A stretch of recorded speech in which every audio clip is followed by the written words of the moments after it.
My lady, may I call Sir Sajid Javid? Thank you, Ms Cecil. I do solemnly, sincerely and truly declare and affirm that the evidence I shall give shall be the truth, the whole truth, and nothing but the truth.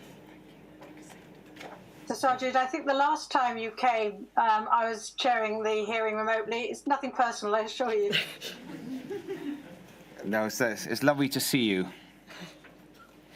Sir Sajid, thank you for attending and assisting the inquiry today. As my lady's noted, you've provided evidence before now on a number of occasions, and that's touched upon some of the issues that we're dealing with today, but what I do not want to do is go over old ground effectively. So if I can just take you briefly, therefore, through your professional background and specifically your role in respect of the adult social care sector.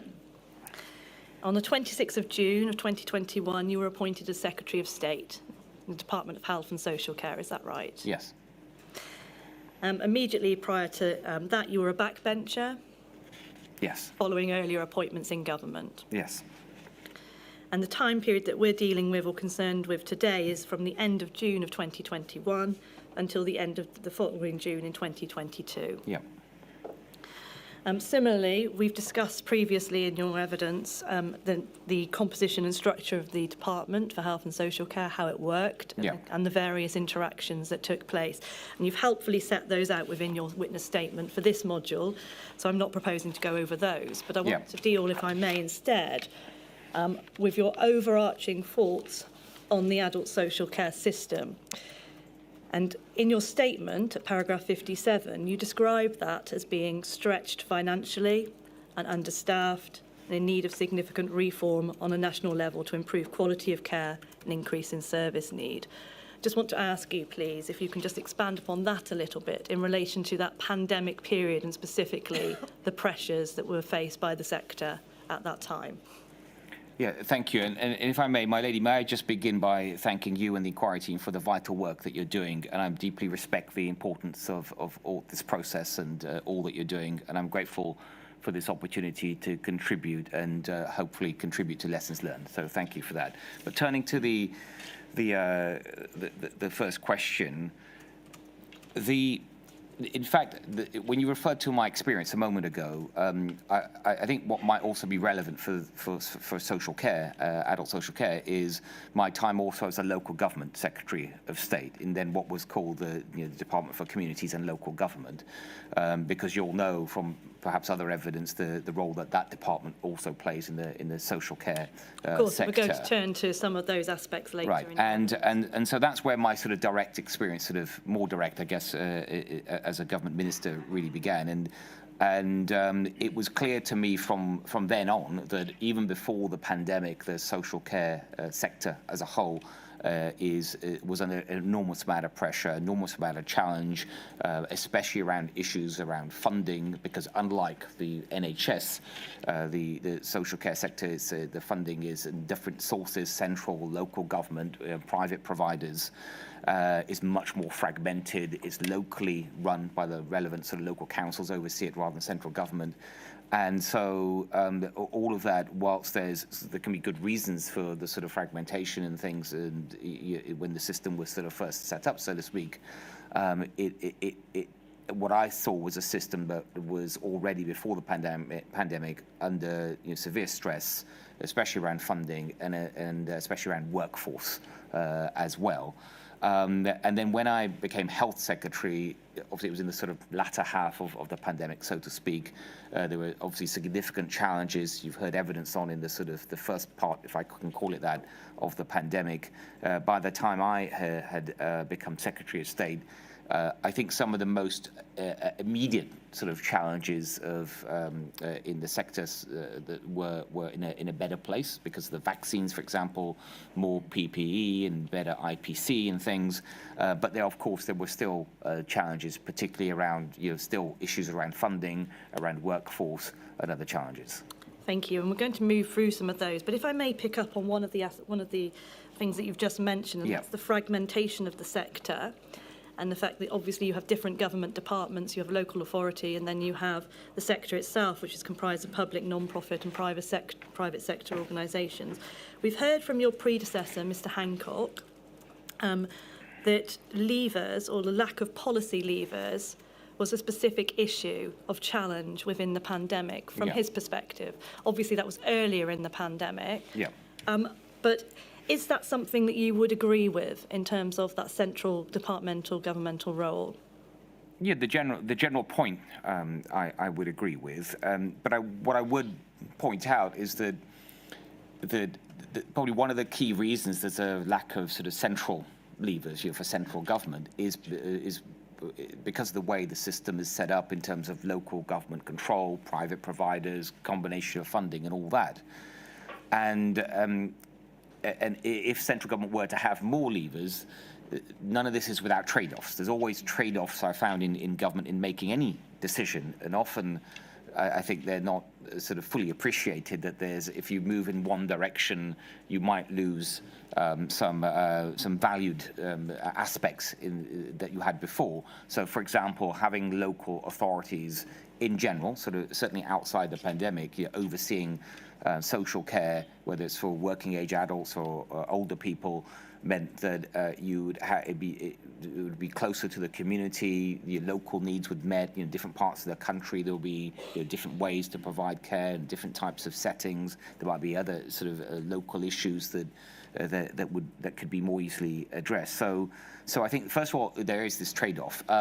But that said, I think already it's clear from the pandemic that it's certainly at the start of the pandemic and throughout, it would have been helpful had there been sort of more levers and things done. And that is actually one of the reasons when social care was a sector I did spend a lot of time, and I thought about it a lot, not just the immediate sort of pandemic needs, but also sort of more medium to longer term, how can we improve this system that I had already had some contact with in my previous government roles. And that was one of the reasons I introduced the white paper on adult social care reform in 2021. And I point to that because it did include a number of what I would call levers that I think would be very helpful to future governments, not just in pandemic situations, but in just generally in helping the sector. So, for example, better access for central government to data and information, including anonymized data, and also better having standard sort of information standards, more digitization of that data, and also other measures, again, which were central, but I think gave more levers, given the CQC, for example, more levers to in terms of its ability to assess local authorities in their performance of doing their statutory duty in terms of social care, and also allowing central government to make direct payments to providers in the future, and also giving a general power of direction to a Secretary of State in that sector, whether it's in a crisis or a localised emergency. Thank you. And you've provided that white paper to the inquiry, and the inquiry has that. If I can turn then to discuss another topic, it's that of hospital discharge. Of course, the pressures were not quite so acute at the point when you came into the position, but just touching on the discharge to assess model and delayed discharge. You've explained that the issues are complex, and you suggest that there needs to be some thinking about solutions in that respect. And one solution that you posit is the role of what was then DLUC, obviously now renamed, and cross local authority working via a central system. Can you just expand on that very briefly? Yeah, sorry, can you ask that latter part of the question again? Of course, really, it's how that would work in practice. So what I'm interested in is you suggest that one potential solution is effectively cross-local authority working via a centralised system in conjunction with what was then, and staying with the pandemic offices as they were, the Department for Levelling Up Housing and Communities. Are you, and just to make sure I understand, are you talking particularly about the discharge to assess? Yes. Okay. Yeah, so in fact, again, in my experience in that department, the local government department, one thing I remember from that time, obviously pre-pandemic, even at that time, delayed discharge, the whole issue of delayed discharge, which was one of the reasons for discharge to assess, was a big issue then. The then Secretary of State for Health was Jeremy Hunt. I remember a number of meetings with him about what could my department, or more accurately, I guess, local government do to help with assessments of people that were medically able to leave hospital, but the sort of assessment of any further support or care had not been made. So it's something I was sort of, the concept was something I was quite sort of familiar with. Also, when I came into the health department, that sort of policy in terms of more support, certainly more financing for it, direct financing to the NHS, had already started, and so I sort of came in and inherited this sort of new approach, and I continued with it. Because I saw it as an important part of, first of all, certainly freeing up as many beds as possible in the NHS for urgent medical needs. Also, I thought it would reduce the sort of the number of transfer delays, because you would also find people that they knew they didn't need to be in hospital, they were eager to get out, and I think having this funding and support would make that quicker. And I think it was also a more what I'd call like a person-centered approach. Maybe it meant that you want someone sort of out of the immediate environs of a hospital and in a sort of community setting. Maybe there was some time to sort of assess more sort of carefully, take a little bit more time to work out what sort of longer term support they need. I felt that, in terms, more directly to your particular question, is that I felt that that it was an area where the more cooperation there was between local government and the NHS, in particular, the NHS obviously had the sort of purse string, so to speak, on the funding of Discharge to assess. The more focused it could be on the needs of that particular individual. And I felt that to do that, going forward, it meant the more data the NHS had, more data and information there was on that individual, the more data and information that there was on the local setting and what support was available, that would all help to lead to a quicker assessment, but a more appropriate assessment. Thank you. And then just also picking up on the actual discharges during the pandemic itself. But at the time when you were dealing with this, there were step-down facilities or designated settings in place. In your view, ought those to have been in place from the very outset of the pandemic?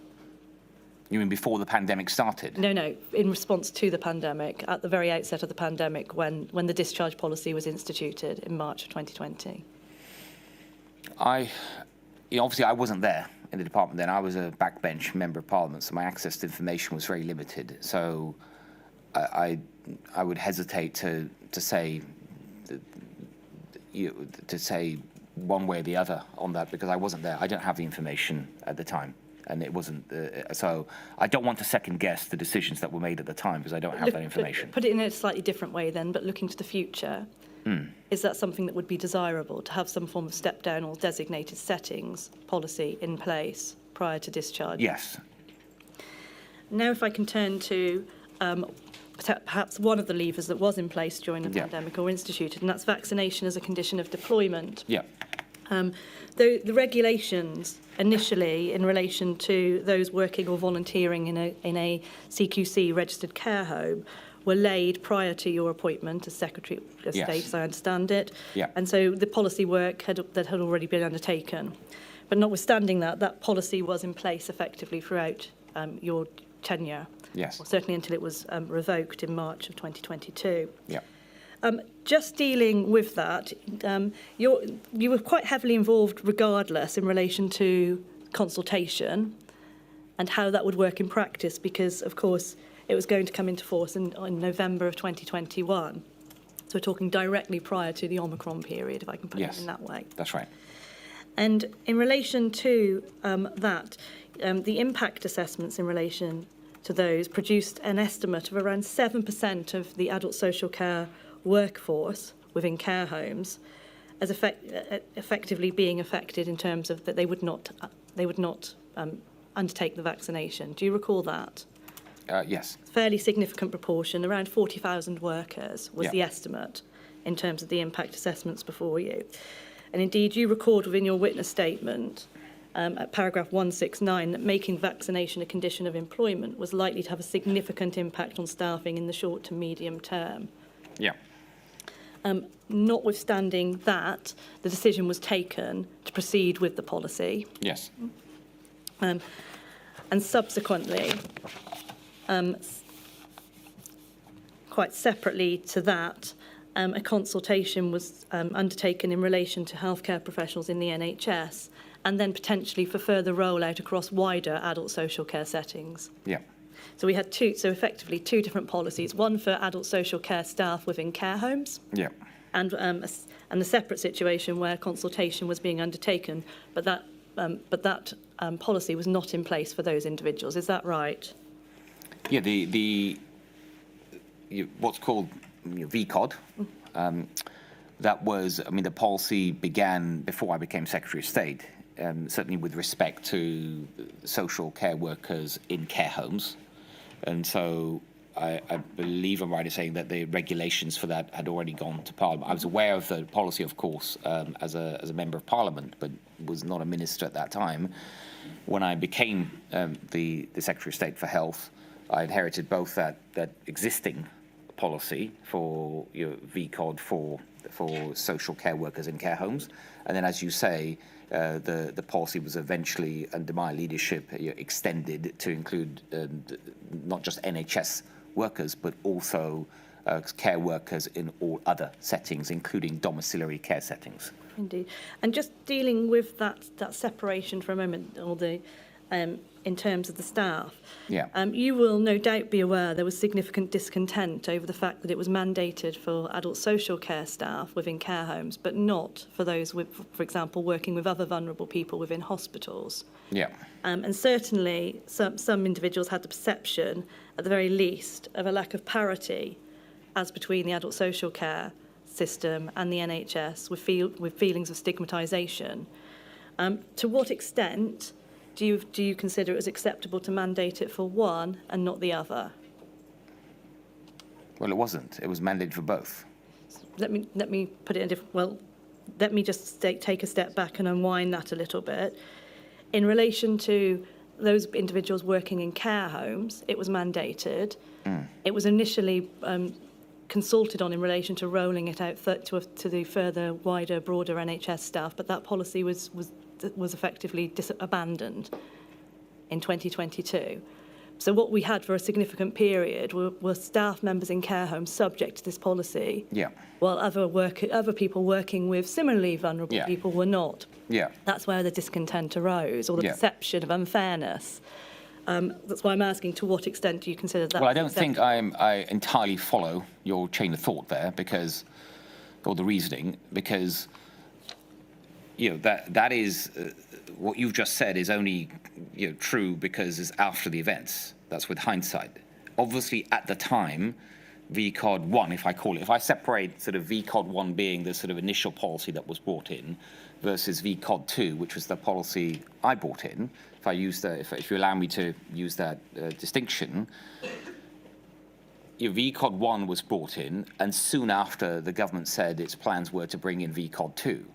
So certainly during all of 2021, the sort of the view, I guess, of a social care worker in a care home would have been that, I've been asked to, this policy has been applied to me early, but it is likely now to be applied to others. The point you made about it was eventually withdrawn, and it was only ever applied was because of Omicron and the facts changed. So I don't think it would have been possible for someone in 2021 to know that it would have been withdrawn. But later. If I can take you back a step, for those individuals working in care homes, they were mandated, and a number effectively lost their jobs as a consequence. Well, they chose to leave. I suspect they would not call that necessarily a choice. But taking that to one step back, if I may, those individuals were subject to that policy when others in the NHS were not. That's what I'm asking you about. So there was this discrepancy or disparity in terms of what they were required to do to undertake their roles. I've explained about the perception. I'm asking you to deal with that aspect, and perhaps if I can put it in this way. Do you consider that failure to initially apply VCOD 1, as you've termed it, across the board to include the NHS workforce or other health and care settings would have damaged its credibility as a policy, because you would have had the same types of people delivering the same types of care to vulnerable people? No, I don't think I do. And mainly because I wasn't there for the decision making around VCOD 1. So I don't know what, for example, what practical considerations there might have been at the time for having the sort of, let's say, if we call it VCOD 1 and 2 at the same time, right? Just having one approach for all workers in NHS and all social care settings. So I just don't know what what were the issues that were considered at the time. There could be some very good practical reasons. So I don't want to second guess that. So I don't think it was a issue of unfairness and also. It's really a question of external perception, Sir Sajid. There may have been in some quarters, but if obviously, people will perceive what they choose to perceive, but the government, it will make at any point in time it makes a decision. Often there's no perfection here. So if it was more, if the government had decided VCOD is a good policy, which it clearly had to protect vulnerable people, being the objective, then there could still be good practical reasons to have a sort of VCOD 1 and VCOD 2. I'm just going to pick up, if I may, upon broader concerns within the adult social care sector. Yeah. Certainly, there were consultations that were rolled out. I just want to deal with, we've heard this morning from Jane Townson, and in her witness statement, she highlighted that in terms of their submissions, they said that 18% would be ineligible for deployment were it to be implemented across the broader sector. Using those statistics, they estimated around 75,000 to 100,000 care workers would be affected. And this is at a point, of course, as I say, nearing Omicron, where the sector is nonetheless under significant pressure. Is that right? I don't know. I don't know when from that, what period you're exactly referring to, because Omicron really is from sort of mid-November onwards. So the letter from Jane Townsend, if it assists, is on the 25th of January of 2022. Yeah. And would you agree there were significant workforce pressures during that period, that winter period of 2021 into 2022? Yes. They were acute. Yes. And so in terms of the VCOD policy, that had the potential to quite significantly exacerbate those pressures. Would you agree with that? It would have contributed to workforce pressures, yes. And indeed, in your personal minute that you made to the Prime Minister all the way back on the 28th of October 2021, you record that there, in terms of stakeholder consultation, 63% of responses were against the VCOD policy being rolled out further, and only 26% were supportive. That overall, all agreed that it was important to maximise vaccination, but that they did not agree with the mandatory mechanism that was being proposed. Yep. At that point, nonetheless, the decision was taken to implement it. But as you've already explained, owing to the evidence that you heard about transmissibility of Omicron and developing understanding and knowledge, ultimately it was not pursued.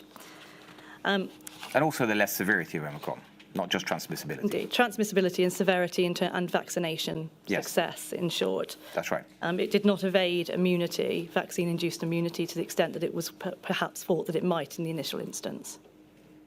What? So say that bit again, please. Omicron, vaccines were effectively far more successful against Omicron than was necessarily thought to be the case in the initial instance. Yes. So and just to make sure it's clear that also because Omicron was so highly infectious, so for example, something like in the first 8 weeks of Omicron, that accounted for something like a third of all COVID infections during the entire pandemic. That and within a matter of 2 months, we'd switched from 99% of infections being Delta variant to 99% of infections being Omicron, and also people that had been infected by Omicron would have built up some natural immunity, which clearly wasn't the case when VCOD was introduced. So all those factors were taken into account. Indeed. And my question then is, if the scientific underpinning for the VCOD policy had changed, why was it decided that a further consultation would be embarked upon? The reason I ask that is because, of course, in terms of VCOD 1, care home staff were still having to comply with it. So do you understand what the question that for VCOD 1, the deadline had passed, had it not? No, for VCOD 1 was already in place. Yes, but the deadline for getting vaccinated for those affected had passed. Yes. Yep. Yes, it had. for VCOD 1. Yeah. So what I mean is, because it had passed, you couldn't sort of really withdraw VCOD 1. Well, it would have had an impact upon Yes. individuals, new staff coming into the care home sector. Yes, but the VCOD 2, the deadline had not passed. And that's why, so the consultation, as I remember it, the consultation on withdrawing VCOD was really focused on VCOD 2 because the deadline had not passed. What I would like to do just very briefly is just pull up, if I may, some of the experiences from the inquiries Every Story Matters. That's at 0129.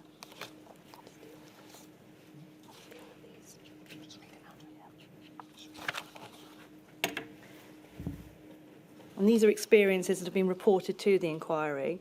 Okay. Some care workers were refusing to have the vaccine because of the side effects that were being talked about, Yeah. and then given the ultimatum, if you don't have the vaccine, you can't work. Yeah. A registered manager of a care home explained that she resigned from her post because she did not agree with forced vaccinations of her staff, even though she had also had the vaccine in any event herself. Yeah. Another reported that when the government said all care workers must be vaccinated, half our dedicated workers that had been here for years left. So there's similar themes that are emerging from people that really did feel that they effectively had no choice in that situation. And I just want to continue, if I may, to look at Amara's story from the Every Story Matters, because what you do say in your statement is that it was understood that there would be an impact on those individuals with protected characteristics. Yeah. Because the majority of the adult social workforce were female, may have disabilities themselves, often have caring responsibilities at home, and often disproportionately from minority ethnic communities with large numbers of migrant workers. Amara gave her account to the inquiry. She's a black Caribbean British woman living in the south west of England. She had worked as a healthcare assistant at a nursing care home for 5 years prior to the pandemic. She had exemplary attendance and a performance record during her time there. But she was sacked for refusing to have the vaccine due to her personal reservations. She explained she believes in body autonomy and she felt bullied into having something that she didn't want. She further explains that it was a waste of thousands of experienced care staff in a sector that was already chronically understaffed. Most of those staff will never go back into care work for fear of it happening again in the future, and she certainly did not go back into care work. So here, what you see is the loss of experienced, excellent staff, never to return. Are there any lessons to be learned from these experiences, Sir Sajid? I mean, yes, there will be lessons to be learned, of course, because this pandemic, nothing like this had happened in living memory. And so, therefore, for everyone involved, those affected, those making policy, this was sort of new policy, new ground, and I think there were always lessons to be learned. But I think that in learning those lessons, we mustn't move away from what was the central objective of VCOD, is that, thanks to medical science and all those that worked on the vaccine, that there was quite quickly an effective vaccine for COVID-19 that was deemed safe by the medical authorities, the independent regulators in the UK, and most of the respected regulators around the world, by scientists and many others. So the facts of the vaccine were that it worked and it was safe. And therefore we knew it's safe not just to sort of prevent an individual catching infection, but also spreading the infection. I think with the Delta variant, there were the studies that certainly the information I'd been given that it was somewhere between 65 and 80% effective, depending on which vaccine you took, in spreading infection. And the purpose, therefore, of VCOD was to protect vulnerable people. That includes not just those in the NHS settings, but in case, since we talk about social care, let's talk about people in either domiciliary care or in care homes. Elderly people were more vulnerable to the virus. And although they had vaccinated to a large extent themselves, very high uptake, which was great, the workers there was risk from exposure from the workers. And that was the purpose, was to protect vulnerable people. And a balance had to be found between the thinking about the workforce and what were the concerns of some members of the workforce versus protecting the vulnerable people. And ultimately, the balance was, with the prior to Omicron, was that this is the right measure, albeit it will lead to some people leaving, and so it will exacerbate some workforce pressures, as you mentioned and as I've said earlier. But it was still the right balance to be found. Now, turning to, you mentioned an individual, Amara, and there'll be others like her, I am sure. And I'm sure they were very valued and important members of the social care workforce. And it's sad to see people like that leaving. But I hope that individuals like that, maybe even now, might reflect that at the end of the day, the government's job, as I said, there's no perfection here. It had to strike the right balance between protecting vulnerable people and the demands of some parts of the workforce. And I think the right balance was struck in that case. There were some people, and you mentioned people from ethnic minority communities, for example, having in general a lower uptake of the vaccine than other members of the population, and that was a fact. I mean, that was the case, and there's a huge amount of work was done in terms of education, reach out and stuff. So there was a fund to support social care sort of employers and local councils to try and get more information and detail out. But ultimately, if people are not convinced the vaccine is safe, I mean, I believe in body autonomy as well. I think most people would. No one should be forced to take anything. But if they choose to work in a setting that is looking after vulnerable people, and it is deemed that the best way to protect those vulnerable people is by taking a vaccine, then they have a choice. They either take the vaccine or they don't take the vaccine. Their bodily autonomy is totally protected. It might cost them their job, but it was the right balance in protecting those vulnerable people. So ultimately, I think the lesson learned is, whilst it can probably be improved, by focusing on some of the detail more, I think it was the right policy for the right time. And should the country face a similar situation again, I would certainly recommend the then government to consider it strongly all over again. Thank you. I now want to move on, if I may, to the winter planning for 2021 to 22. Yeah. And if I can just call up INQ 00346672. It's a copy of messages between you and Helen Weightley, the former Minister for Social Care. Yeah. And in relation to those, what she sets out, and it's on page 0002. If I can just go to the next page, thank you.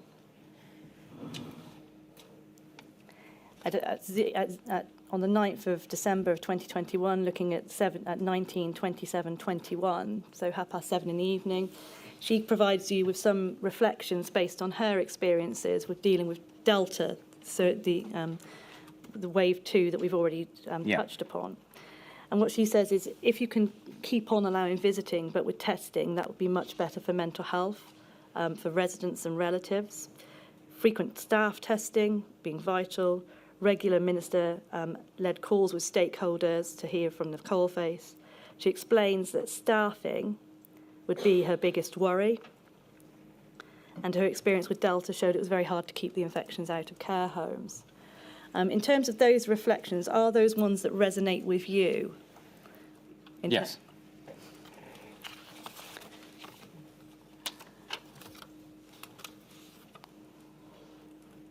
Moving on to Omicron then, if I may. Yeah. The Cabinet Office commissioned a departmental paper as part of its work with the COVID-19 task force for DHSC contingency planning for risks from Omicron. Omicron being seen to pose a significant threat at that time. Yes. I want to just pick up on one aspect, and that relates to testing, if I may. If I could call up INQ 0000067759. Again, page 2, paragraph 7. That's fine. And that identified, approximately halfway down the page, they carried out a number of red team exercises. They identified that testing in domiciliary care was an area for attention. And following discussions at the Adult Social Care subgroup of SAGE on the 17th of December, they were urgently considering the merits of aligning the testing regime for domiciliary care staff with that of care home staff, and then also looking at testing capacity. So as we can see here, the testing regimes were different. Why was aligning those not considered earlier? Do you know? I don't know. Don't know. Thank you. Moving then to workforce challenges in relation to Omicron. As we've touched upon, during that period, the challenges became acute. But we see effectively at that period a reflection, a move to a more local management of risk. And you've touched upon that already and why that would be in relation to local authorities. And contingency plans that were in place, the responsibility on those was for local authorities. Is that right? Yes, I think that's correct.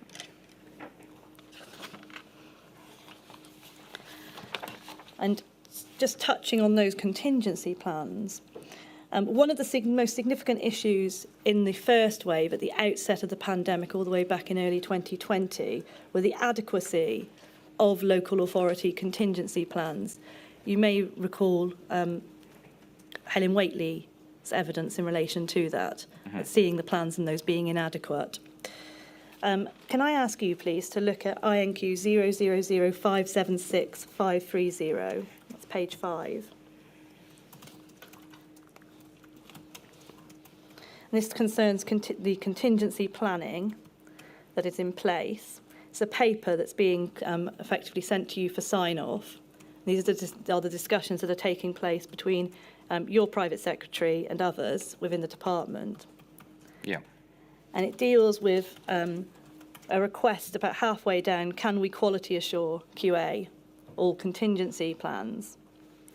And if we go further down the page, I think it's 0005.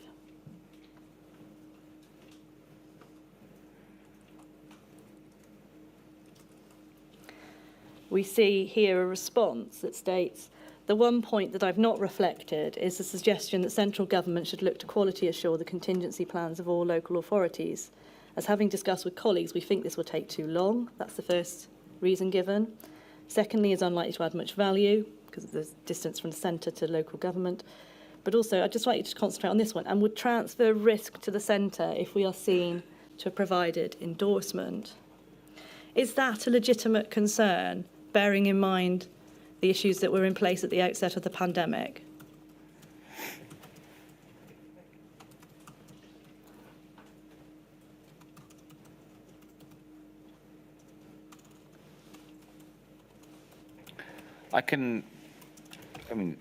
Reflecting on this, as you raise it, I can see the issue and why it's raised. Your question is it a legitimate concern? I think it's weak. I think it's a weak concern. So I think the other points that are mentioned here about it's particularly about timing, as in being. This was a time of Omicron. It was obviously the whole pandemic was a crisis, but I remember at this time, I think this was mid-December or something. It was a particularly high point in the crisis because the focus was very much on boosters and testing and other protections. So I could see that point being much more important about would there practically be time to. Of course, but that's not what I'm asking about. Yes, no, but I think the point you asked about, which is transferring risk to the centre, I think that's weak. And I'm asking, is it acceptable? Is that an acceptable and valid concern of the centre that it would? I think based on assume the risk. I think based on what I've seen here, the documents I looked again at recently in my memory, I do not think it's a valid concern.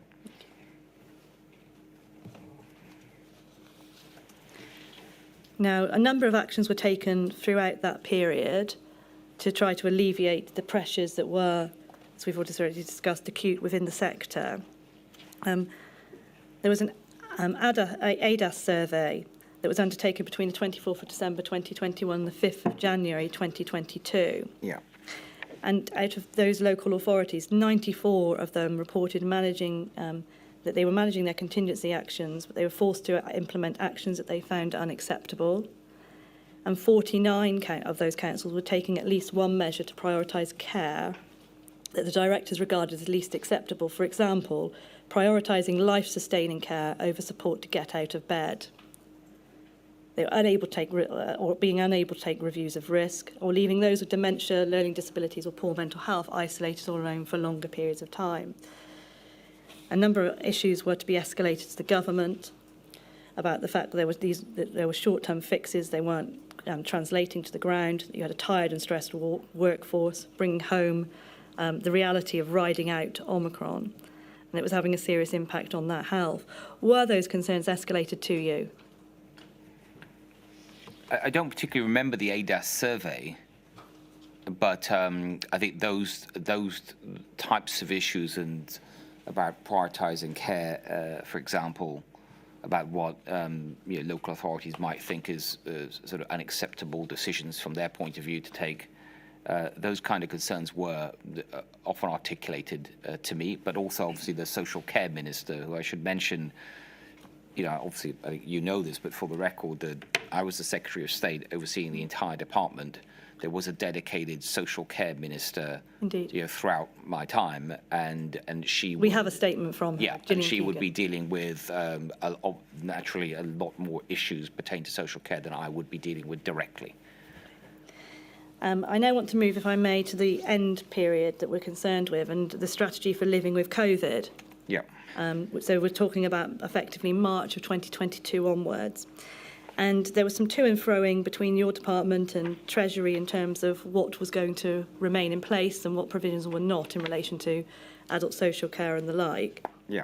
More broadly, free asymptomatic testing for the public was brought to an end, albeit importantly, symptom-free testing remained for social care staff. In making those decisions, the impact assessment set out that those with protected characteristics who were overrepresented would face higher clinical risks and would be most significantly impacted by the policy. Can I ask you about this, the position of unpaid carers? Were unpaid carers considered when the decisions were taken to cease the provision of asymptomatic testing? Yes. I mean, so first, unpaid carers, over 5 million unpaid carers. I think, as I alluded to earlier, I had ministerial responsibility broadly for the sector even before Health Secretary.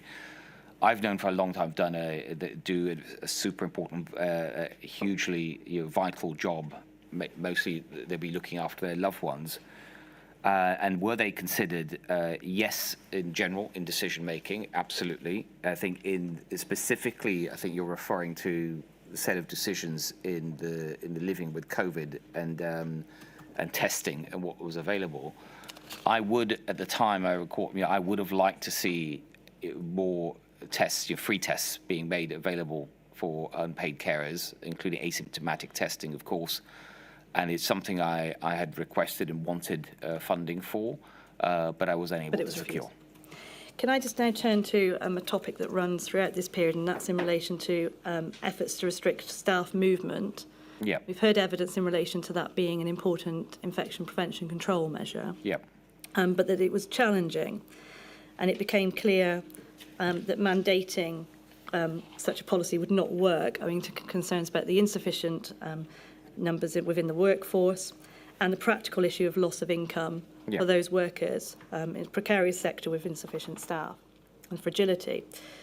There's further been evidence that those funds that were designed to enable staff members to isolate without losing pay or restrict movement did not always reach those recipients.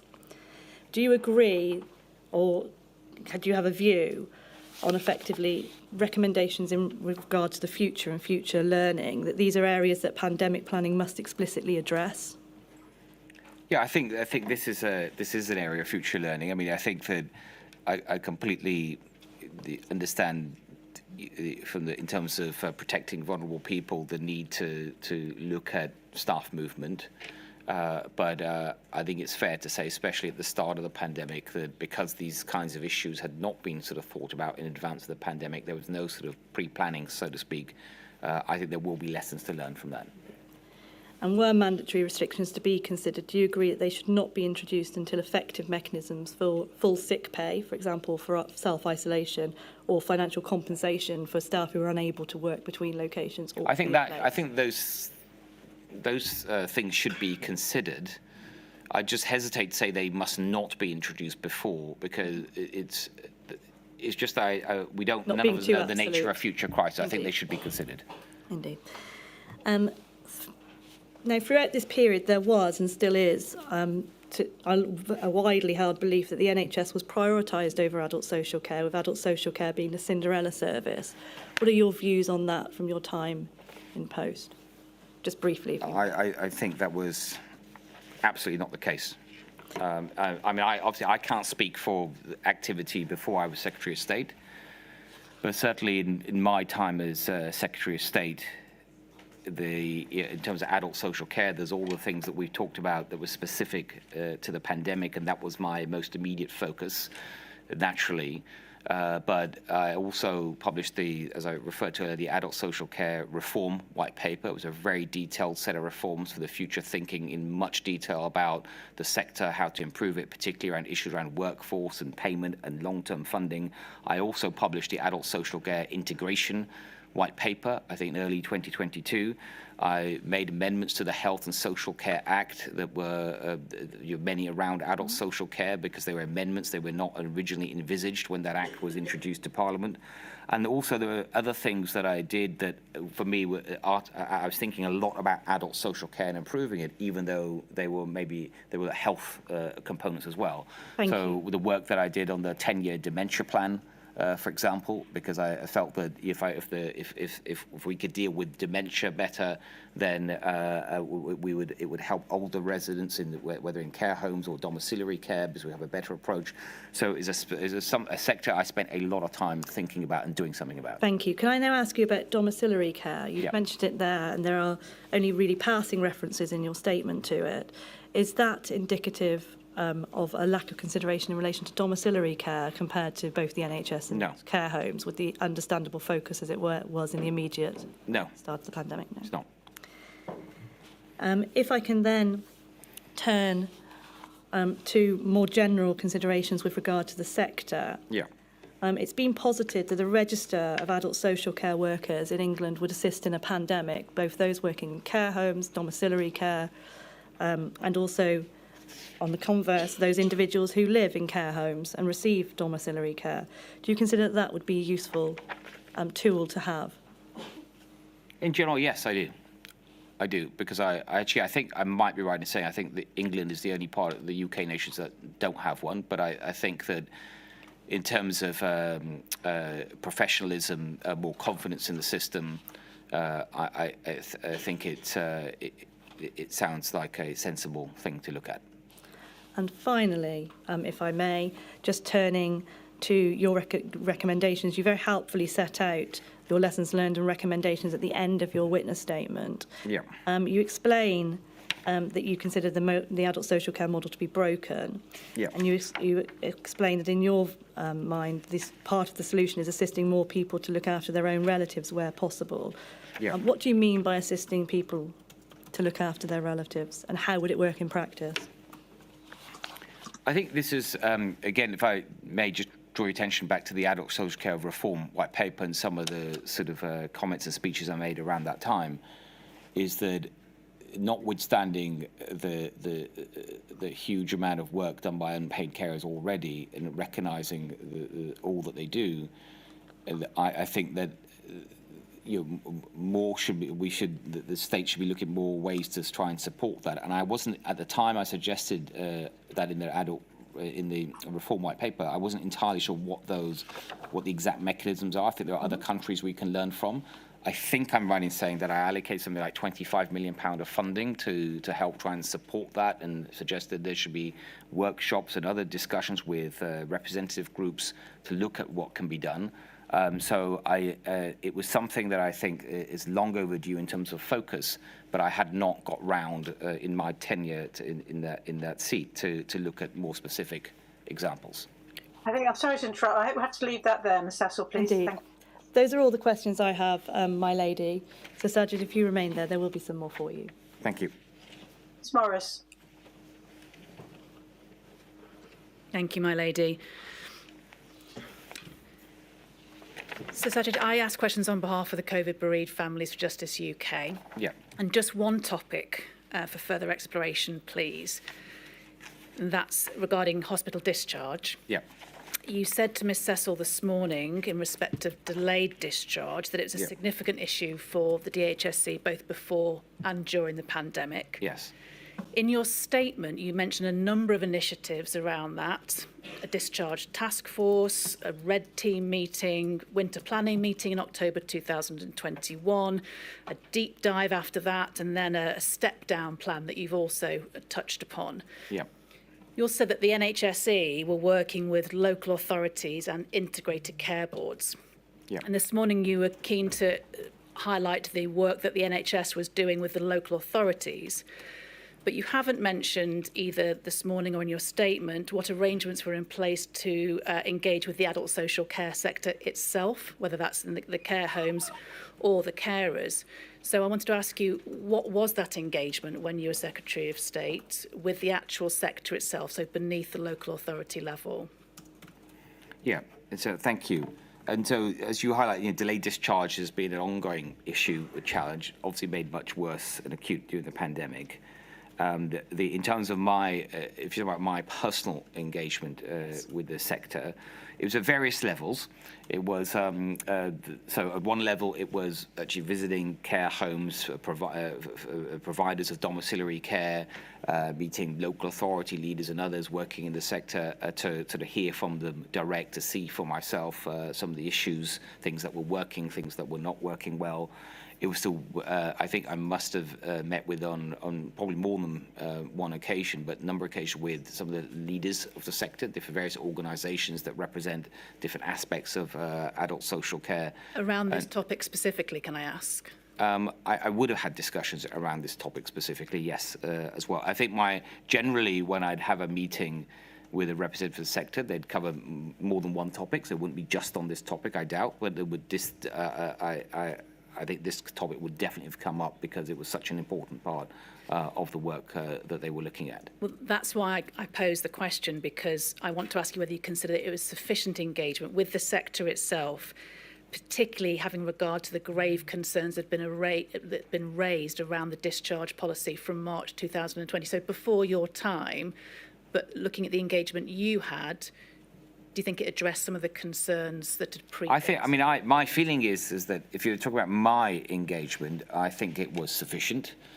keeping in mind that my responsibilities were included adult social care in this issue, of course, and it was a very important issue, but there were very wide range of responsibilities. I was also trying to deal with the emergency of Omicron as well, in particular for a significant part of my period, but also, as I alluded to earlier, one way to make sure that there's a government, that there's enough, there's more engagement than just the Secretary of State, is why specifically there is a social care minister that would be the person, as it was in this case, that would be having a lot more engagement than I would, as well as other ministers in government generally, but especially the social care minister. Thank you very much. Those are my and officials, of course, who have engagement. Thank you very much. Thank you. Thank you, Ms Morris. Ms Weston. Thank you, my lady. I'm asking questions on behalf of the Frontline Health Workers Group. Our questions concern the impact of the pandemic on migrant care workers. Yeah. In your statement for this module, with reference to the impact on those with protected characteristics or vulnerabilities, you state, for everyone's reference, it's paragraph 44 of the statement. Yeah.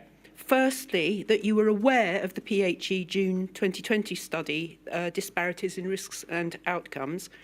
My lady, that report is at 399820. There's no need to turn it up, which demonstrated the disproportionate impact of the pandemic as a result of health inequalities. Yeah. Secondly, you note that you had an interest in the subject and were looking to take practical action. Now, that study concludes, page 4, my lady, that 2 of the most at-risk categories were specifically migrants and also social care workers. Yeah. Do you agree that it follows that it would have been obvious, therefore, that migrant care workers were at particular risk.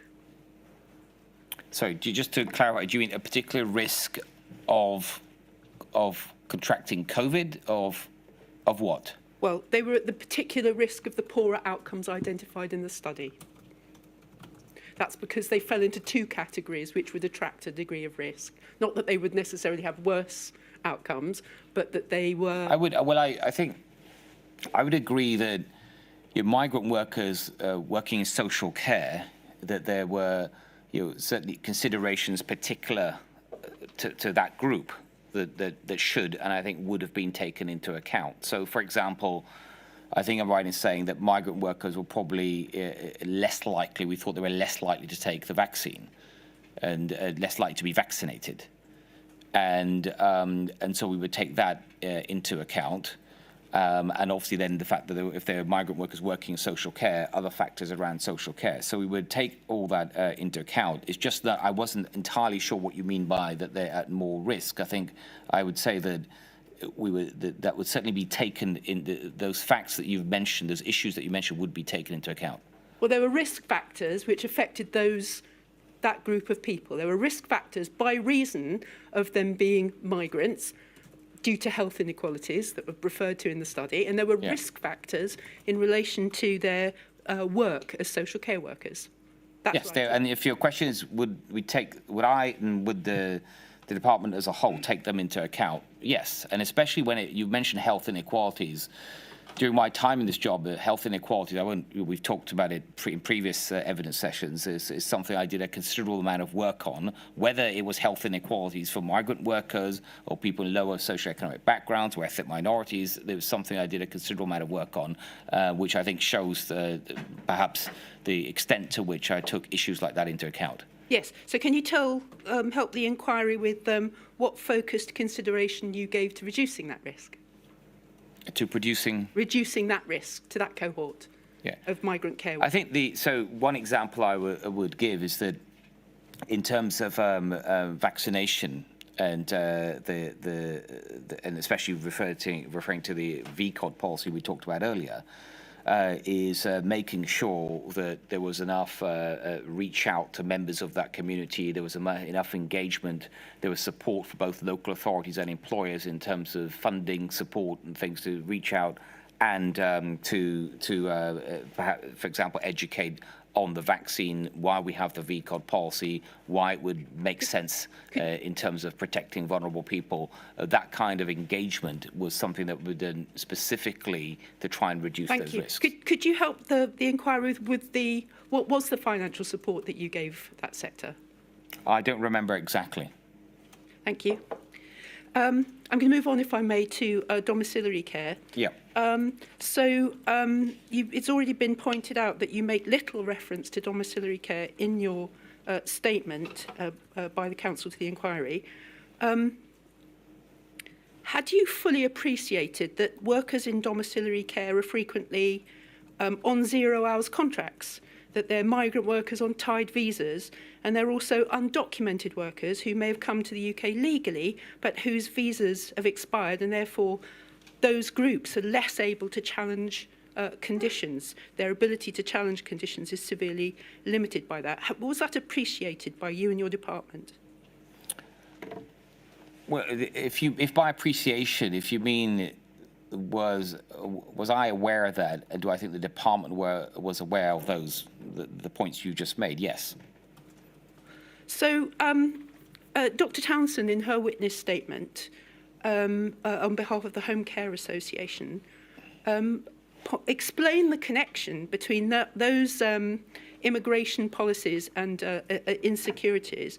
In this way, in paragraph 303 of her statement, she said, the prevalence of insecure 0 hours contracts and limited sick pay provision. I can't see where I've given permission for this question or this reference.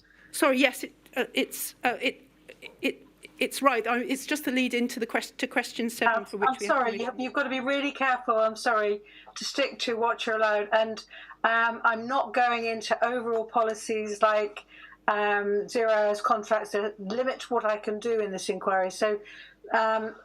Could you please stick to your question 7, please? Point taken, my lady. Do you agree that the cohort of care workers to which I just described, the 3 cohort of care workers, were simply ignored by government with wholly foreseeable adverse consequences for transmission? No. My lady, those are my questions. Thank you, Miss Weston. Next is Miss Beattie, who I think is going to be across the room if she's sitting where she usually does, Sir Sajid. Okay. Oh, yeah. Thank you. I ask questions on behalf of disabled people's organisations. Yeah. You've told us that you continued with the discharge to assess policy which had been put in place before you came in, and you saw it as a more person-centred approach in your evidence. During your time as Health Secretary, I think there were 2 reports which raised specific concerns about discharge to assess. In October 2021, the CQC State of Healthcare and Adult Social Care in England report noted concerning evidence that support needs were not being met of people following their discharge. And in December 2021, the Department of Health, your department, published a review by the Social Care Institute for Excellence, which had been commissioned by the department, which again reported that there were unmet needs and concerns about follow-up, particularly for people with complex social care needs. Did you take those reports into consideration in looking at discharge to assess when you were Health Secretary? Yeah, was that second report the Pearson review? No, it's by the Social Care Institute for Excellence, commissioned by the department. Okay. Yes, but I would caveat it just by that as you alluded to, the policy was already in place when I became Secretary of State, and these reports came, although they may have been commissioned before I became Secretary of State, they weren't available until, as you said, I think October, then September. Well, I think so the CQC annual report came out in October 21, and the Social Care Institute for Excellence report, I think, had been first submitted in draft to the department back in March 21, with a final report in April, but then it was finally published by the department in December. So they're being published during your time as Health Secretary. That's right, and what typically would have those reports, even before they're published, it might be that the officials have had some interaction with the people working on the reports and things, just to sort of, if there's anything acute, especially that needs immediate attention, and it would have been brought to my attention sort of at the time and indirectly, rather than me waiting for the report and actually landing on my desk and going through it. And so it would, if your question is, would the findings of these reports have been taken into account, they would have. Did you take them into account? Yes, but my only caveat is that it wouldn't have been, I would have actually received the report on my desk and I would have read every word in the actual report. It would have gone through my officials and they would have picked out the most important bits, and this would have been an important area. As I remember, I think, for example, the CQC report, which obviously is the first one you mentioned, a very important report, I think they generally supported the discharge to assess policy as the right policy in general. But what they picked up on, and you've touched on, is that there are certain aspects of it that could be improved. Are you aware of any auditing of discharge to assess cases in light of what these reports were telling you? I'm not aware, no. Thank you, Melanie. Thank you. And next, is it Mr. Strong? We also will be across the room. Yeah. You're just waiting for the microphone to come on. Thank you. Sir Sajid, I represent John's campaign, Patients Association and Care Rights UK.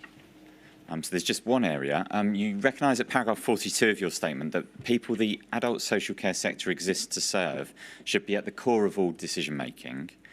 But many of those who represent people drawing on care consider that their views were not adequately listened to by the government. Do you accept that more should have been done by government to ensure the views of these people were taken into account in decision making? No, I'm very much in favour of those that are affected by government policy, that their views are taken into account in whatever, and there are a number of ways to try and do that, whether it's through consultations, direct meetings, obviously numerous ways to do that. And I've always been in favour of that throughout my time in government. Your question was more specific, I think, was could more have been done? Well, first, I can't speak to the first part of the pandemic because I wasn't there, and I'm not going to second guess the decisions that were made then. So could I have done more during my time to engage more? It'd be hard to see how. What I mean by that is that, as I alluded to, my responsibilities were quite were broader than adult social care was a very important part of it, of course, but they were much broader. I was dealing with a national emergency, and especially during the Omicron period, and I was pretty much working every hour that there was available to work. So, I mentioned earlier about meeting people in domiciliary care settings, in care home settings, meeting stakeholders, and in terms of both employers and local councils and people actually receiving care, and also I had the support of other ministers. So, but I want to be very accurate in my answer to you. You asked me, could we done more, even more? It's hard to see because something would have to give. If I spent more time with the adult social care sector and listening to people's views and concerns, which are very legitimate, and I want to hear them, I would probably have to spend less time somewhere else. And if I did that, I'd probably have someone standing in front of me saying, why didn't you spend more time with us? And why did you spend even more time with adult social care people? So it's a very difficult balance, and I think I got the right balance. How about helping in terms of recommendations for the future? Is there anything specific, any specific mechanism which you think might help to ensure that those views are filtered up in an easy way for you to quickly understand in a situation of crisis like this? No, I think it's a very good question, and I think there probably are in the. I alluded to earlier that the sector, adult social care, is very fragmented for the reasons that I've said, and that fragmentation does, I think, just make it that much harder to sort of for the centre to sort of get views and those views to be sort of put together and see if there's sort of, for example, themes emerging from those views. So I think probably there is something that can be done, and maybe. I wouldn't want to sort of just sort of come up with ideas on the spot now, but some kind of structure where people receiving care or their families, their loved ones could input in a structured way, and then themes could be identified, and then the ministers have some kind of responsibility to maybe at a regular period, annually or something, to respond to that. Thank you very much. Thank you, Mr. Straw. And finally, not finally, Mr. Boyle. I'm not sure where Mr. Boyle's sitting. I can see him. Thank you. Thank you, my lady. Good afternoon, Sir Sajid. I ask questions on behalf of the Royal College of Nursing. Yeah. In your witness statement, you helpfully describe how you met with the Chief Medical Officer roughly three or four times per week. Yeah. Whereas you met with the Chief Nursing Officer 2 or 3 times in total, by which we understand across the piece that we're looking at of your reign, June 21 to June 2022. Yeah. Given the importance of nursing staff to healthcare response, do you feel it would have been helpful to meet the Chief Nursing Officer more often to discuss critical safety issues? I think in one respect it might have been more helpful, but the previous question, I talked about the trade-off in my time. I think something else would have had to give. So someone else I would be meeting a lot less, and maybe so I had to you think about my time in a holistic way, and so because of that, and knowing that the views and the work done by the Chief Nursing Officer is so important, the way I try to deal with it is, as well as my own meetings, is to make sure that the views, the concerns of the Chief Nursing Officer are taken into account, not just through meeting me, because sometimes that could be too late, because it could be some things in the diary, but it's 2-3 weeks away, because that's just the way the diary is. And so there had to be, and there was, direct contact between the officer and her office and my office and other parts of the department, and also other ministers would meet with the chief nursing officer, not just the social care minister, but maybe other ministers. And I think taken together, the interaction with my department officials, with junior ministers, and with myself, I think that was the right balance. Thank you very much. Thank you, Mr. Ball. And now, finally, Ms. Peacock. Good afternoon. I'm here on behalf of the Trades Union Congress. Yeah. My question pertains to vaccine confidence in social care workers. The inquiry has received some individual accounts from social care workers which recall receiving little information or support regarding vaccination against COVID-19. And similarly, in a recent survey of over 1,600 social care workers, 58% of respondents said that they did not feel they were given enough information and support by their employers regarding the vaccines.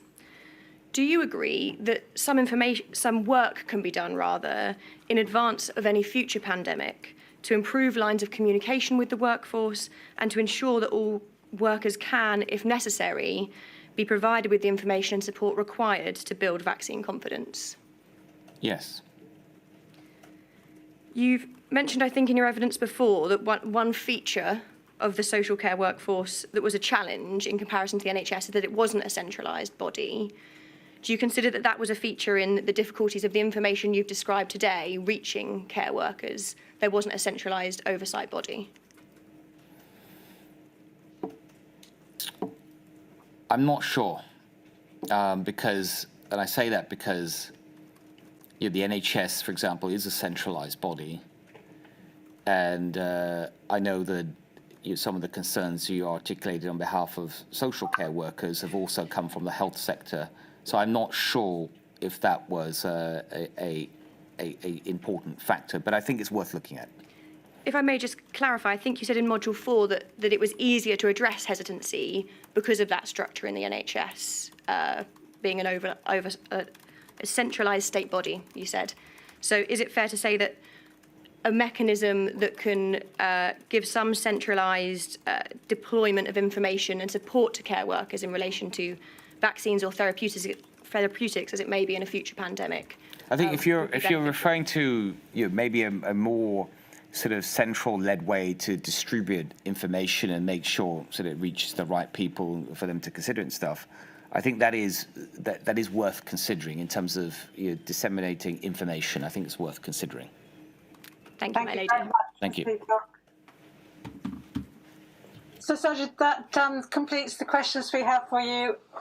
I think I can say for the inquiry.